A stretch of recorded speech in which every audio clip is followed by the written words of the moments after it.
Hi friends, it's Annie Grace. I just got off the mountain. We spent the day skiing today, first day of spring break, which was great.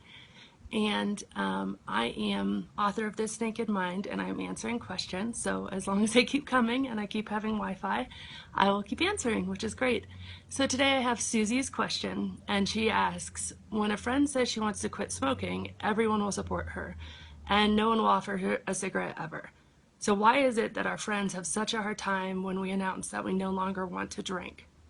And why does it feel, when we announce it, that the reaction might be judgmental? Oh, I didn't know she was an alcoholic. People seem to go straight to that mindset, which makes it pretty much taboo to discuss.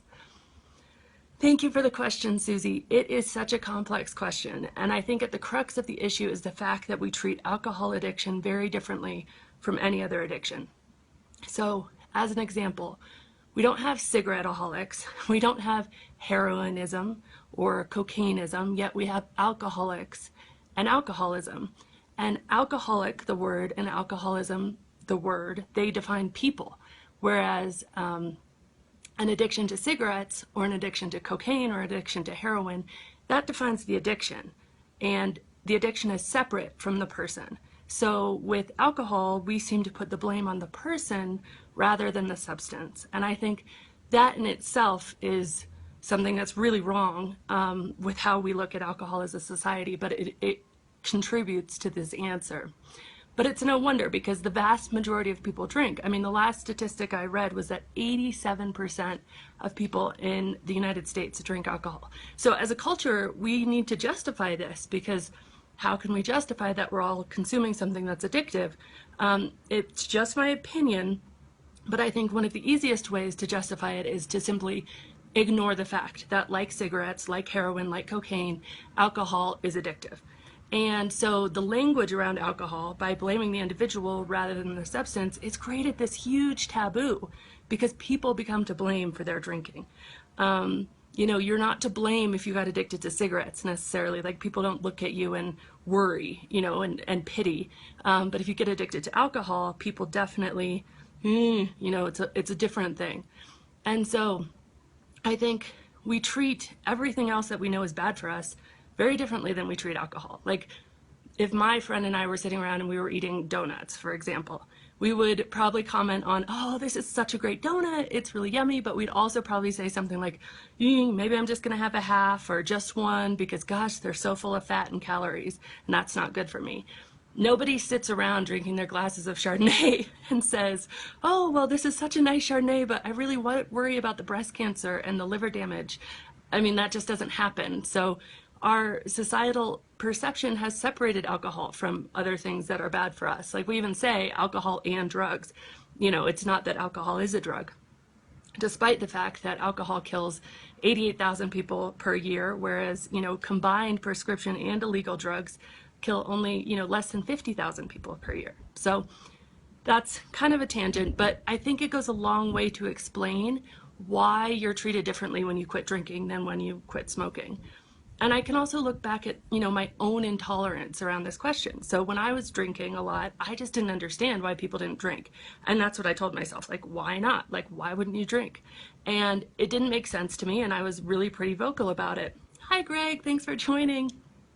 And if I look back objectively, I think this was because deep inside, I knew I was treating my body really badly. So let's just look at the evidence, right? You know, you don't hear about people drinking too many Cokes and then puking, but I have a really hard time thinking of even my most moderate drinking friends who haven't on occasion drank so much that they throw up. And throwing up, I mean, throwing up, like, it's disgusting, but what a miracle, right? Because you poisoned yourself to the extent that you're gonna die if you don't get it out. You're going to die from drinking that much of this substance. Throwing up saves your lives.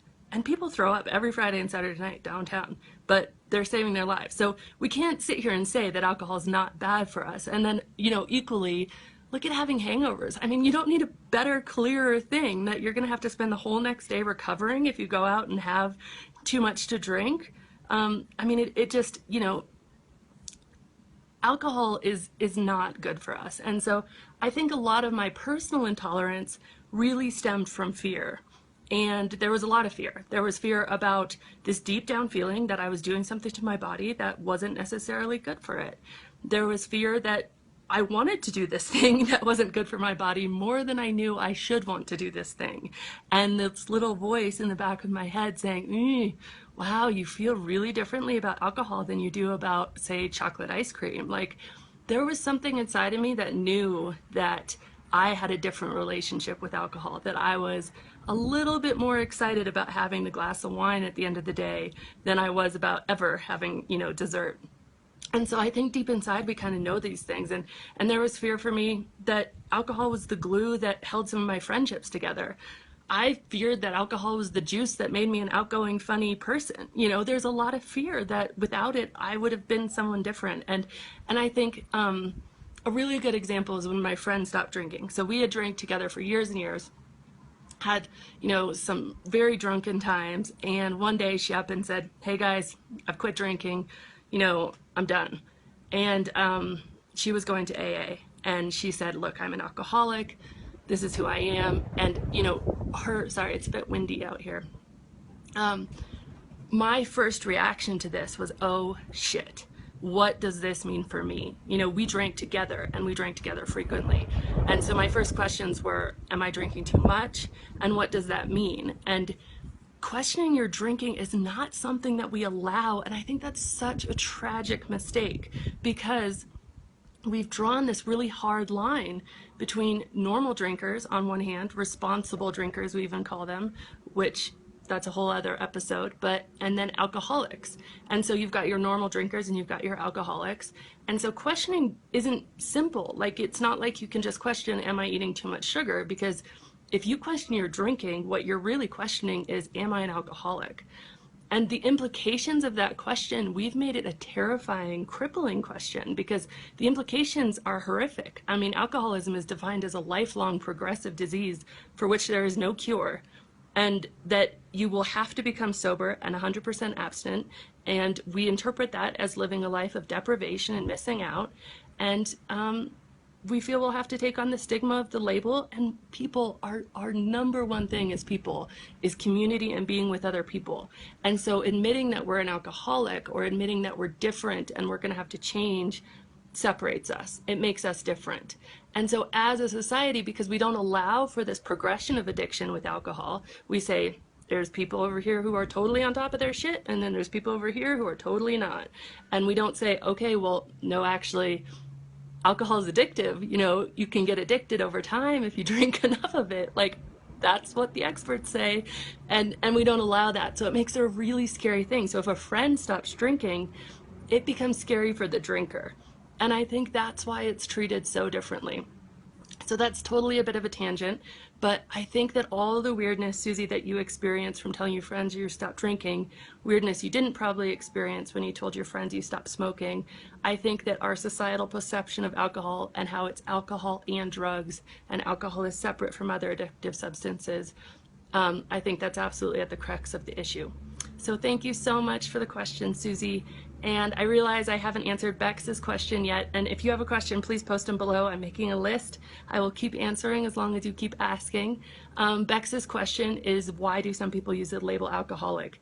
And that is a very complex question, and it is a very loaded question for some people, very emotional. So I'm going to do it justice. I probably will do a few part series on that, and I'll post when I'm going to do that. But thank you everyone for tuning in. Hello from our ski vacation, and have a great day. Bye.